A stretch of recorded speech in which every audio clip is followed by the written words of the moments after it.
최근에 신학 학계에서 떠돌고 있는 학설 중에 하나가 예수님께서 반드시 다시 오시는데 오후 예배 때 오신다. 이런 설이 돌고 있습니다. 예. 오후 예배까지 자리 지키며 주님과 함께 있기를 이렇게 기뻐하는 우리 성도님들, 정말 주님이 기뻐하실 줄 믿습니다.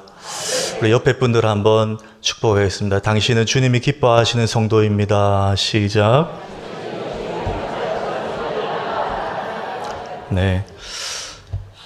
말씀을 좀 긴 부분 읽었지만 크게 세 가지 에피소드였습니다. 첫째는 세례 요한의 제자들과 바리새인들은 금식을 하는데 예수님 따라다니는 제자들은 금식을 하지 않아요. 그래서 사람들이 왜 예수님 보고 당신 제자들은 왜 금식을 안 하냐 이렇게 지적하고 좀 책망했던 장면이 하나 있었고, 두 번째 에피소드는 예수님 제자들이 배가 고파서 안식일에 이제 그 이삭을 먹는 그 장면을 보고 왜 안식일 날 노동을 하냐 그렇게 또 지적했던 장면들. 또 마지막 장면은 3장 1절부터는 안식일에 회당에 손이 마른 환자 교우가 있었는데 예수님이 그를 고쳐주신 걸 보고 왜 안식일에 사람을 고치냐, 안식일에 의료 행위를 하냐 이렇게 또 했다는 이야기가 우리가 읽은 방금 세 가지 에피소드입니다. 제가 아는 어떤 제 이전에 있었던 교회의 한 성도님이 몇 해 전에 이제 저한테 연락이 왔던 얘기입니다. 한 교회에 이제 다니는데, 부산의 한 교회에 다니는데 교회를 옮기고 싶다는 얘기였습니다. 왜 그러냐 그랬더니 처음에 그 목사님 이렇게 말씀도 좋고 뜨겁고 해서 등록하고 다니기로 했는데 한 1년, 2년 다니다 보니까 목사님이 늘 1년 52주일 늘 책망하는 설교만 하신다는 거예요. 그러니까 이게 이제 설교 들을 때마다 이게 축적이 되니까 막 마음이 이제 힘들어지고 치유가 되지 않고 은혜가 되지 않고, 그러니까 교회 가면 늘 혼나는 어떤 이런 기분이 든다는 거예요. 그래서 그 교회 한 2년 반 다녔는데 뭐 목사님이 바뀌겠냐, 그냥 우리가 말씀의 코드가 맞는 곳 찾아가야 되지 않겠냐 이런 얘기를 저한테 했었습니다. 물론 말씀은 우리를 책망하기도 합니다. 우리에게 회개를 촉구하기도 합니다. 그런데 그것만 있는 것은 아닙니다. 궁극적으로는 우리의 죄를 지적하고 우리를 도전하고 각성케 하지만 궁극적으로는 결국 그 영혼을 살려내는 것이 여러분 복음입니다. 이게 복음의 지향점이에요. 그냥 혼나고만 돌아가는 것 같다. 그건 여러분 하나님 말씀의 작용이 아닙니다. 복음은 때로 책망하고 우리를 채찍질하지만 나를 사랑하시는 아버지의 마음이 전해지는 것이기 때문에 결국은 위로받고 회복하고 돌아가는 것이 복음이죠. 또 그것을 해야 될 곳이 교회입니다. 그런데 오늘 이 세 가지 에피소드를 보면 공통점이 있습니다. 다 사람을 짓누르는 것이었습니다. 판단하는 것이었습니다. 쉽게 말해 이겁니다. 첫 번째는 금식. 나는 금식하는데 왜 저 집사는 금식을 안 해? 나는 금식 기도하는데 왜 저 목사는 금식을 안 해? 여러분, 그들의 생각에 금식 이꼴 신앙생활이라는 거예요. 금식해야 진짜 신앙이라는 거예요. 여러분 그렇습니까? 다르게 말해서 나는 새벽기도 하는데 왜 저 장로는 새벽기도 안 해? 나는 새벽기도 하는데 저 권사는 왜 새벽기도 안 해? 이 논리예요. 그건 아니죠. 그건 아니에요. 내가 새벽기도 하는 것은 내가 하나님 앞에 복 받으려고 하는 거예요. 내가 기도할 것들이 있고 내가 간구할 것들이 있어 하는 거예요. 그런데 그분에게는 새벽기도 해야 진짜 신앙이다. 이 논리가 성립이 되어 있는 거예요. 그걸로 금식이나 새벽기도나 어떤 종교적인 의무를 하지 않는 이들을 짓누르고 압박하는 당시의 상황이었다는 거예요. 두 번째, 안식일 날 배고파서 제자들이 뭘 먹었어요. 근데 그걸 노동으로 본 겁니다. 그걸 율법을 범하는 걸로 봤어요. 여러분, 고신교단도 굉장히 보수적이지만 제가 실제로 언급은 하지 않겠지만 고신보다 더 보수적인 교단들도 있죠. 우리 저 대신동 쪽에도 있잖아요. 더 보수적인 교단도 있습니다. 거기 출신 목사님을 제가 아는데요. 그분은 주일에 맹장이 터졌는데도 응급실에 안 갔대요. 왜? 응급실 가면 돈 써야 되니까. 옛날에 여러분 그랬대요. 그 교단. 주일날 돈 쓰면 안 된다. 맹장이 터져 죽어도 그걸 순교라고 생각한 거예요. 여러분 정말 그게 복음의 정신입니까? 아니에요. 성경을 문자적으로만 본 거예요. 하나님 말씀은 우리를 고통스럽게 몰아가는 작용을 하지 않습니다. 하나님 말씀의 본의는 말씀을 통해서 우리가 회복해야 되고 살아나게 하는 것입니다.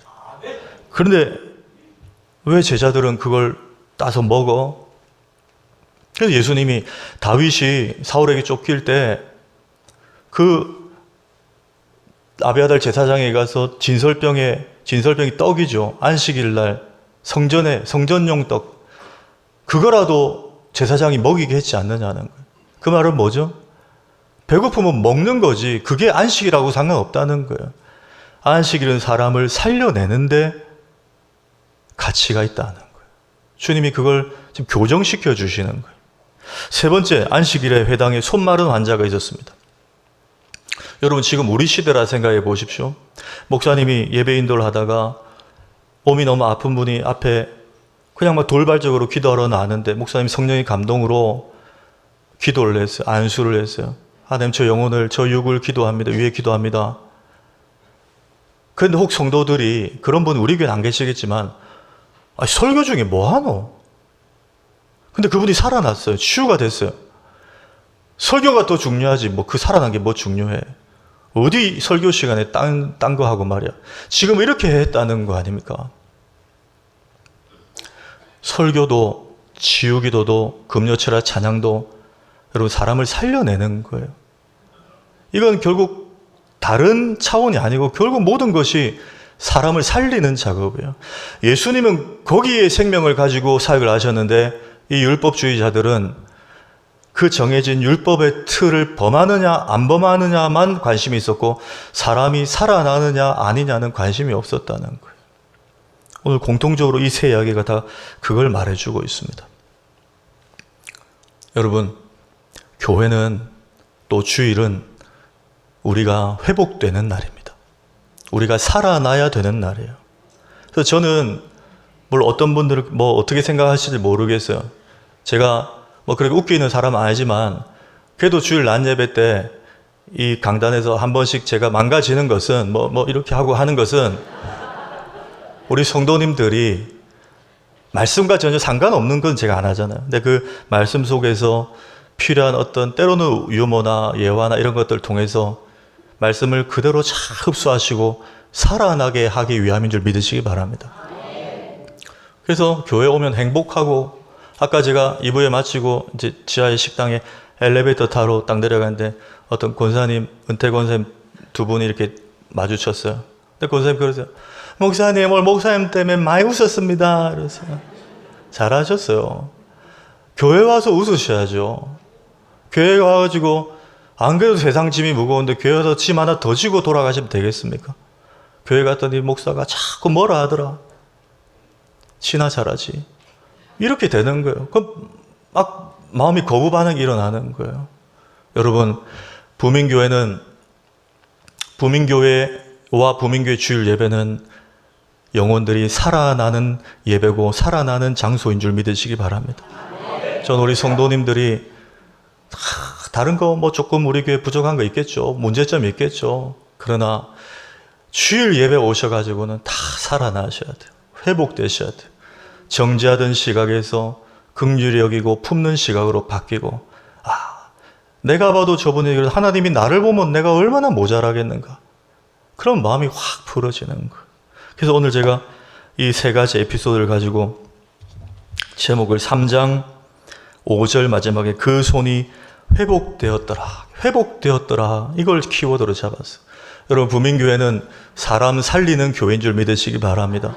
부민교회는 탁 들어오면 따뜻함이 느껴지고 말 한마디를 해도 서로 배려하고 말하고 서로 존중하고, 그래서 예배도 따뜻하고 예배도 은혜가 되고 말씀과 찬양을 통해서 우리가 살아나는 거예요. 여러분, 그러기 위해서 오늘 교환에 이렇게 보시면 아까 읽었던 성경 말씀을 다 기록을 해놨고, 앞면에 보시면 좀 이따 모이셔가지고 이 성경 말씀을 가급적 한 번 더 교독을 하십시오. 구역장님 인도하셔가지고 교독하시고, 이 말씀처럼 이 말씀 속에 예수님이 교회는 안식일은 주일은 우리를 살리는 날이란다.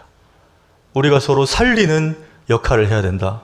그래서 이 세 가지를 하시면 돼요. 구역 식구들 모여가지고 한 분씩 서로 돌아가면서 장점을 한번 칭찬해 보십시오. 우리 구역장 장로님은, 우리 권사님은 이 점이 참 좋은 것 같습니다. 제가 이 교회 처음 왔을 때 먼저 연락해 주시고 반찬도 갖다 주시고 너무 귀한 분입니다. 좋은 점을 한번 얘기해 보시라는 거예요.